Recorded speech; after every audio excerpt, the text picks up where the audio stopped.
திரு ஸ்டாலின் அடிக்கடி பேசுகிறார், எங்கள் கூட்டணியில் இருக்கின்ற அத்தனை பேருக்கும் ஒரே கொள்கை என்று. திரு ஸ்டாலின் அவர்களே, திராவிட முன்னேற்ற கழக கொள்கையும் காங்கிரஸ் கொள்கையும் ஒன்றா?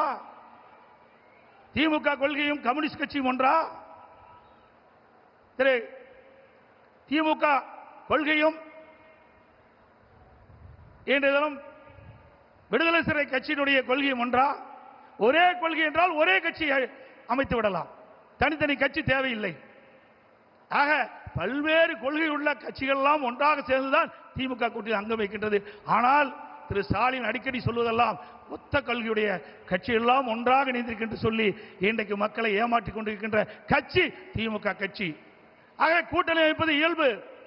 எல்லா கட்சியும் தேர்தல் நேரத்தில் கூட்டணி அமைப்புகள் வாக்கள் சிதறாக கூடாது என்பதற்காக மக்களோட திமுக ஆட்சி அகற்ற வேண்டும் என்ற ஒரே எண்ணத்தின் அடிப்படையிலே, தமிழ்நாட்டு மக்களுடைய நலன் கருதி தமிழ்நாடு ஏற்றம் பெற வேண்டும், வளம் பெற வேண்டும் என்ற அடிப்படையிலே, கொள்ளையடிக்கின்ற கூட்டத்தை விரட்டி அடிக்க வேண்டும் என்ற அடிப்படையிலே தேசிய ஜனநாயக கூட்டணி பிரமாதமான கூட்டணியை அமைத்திருக்கின்றது.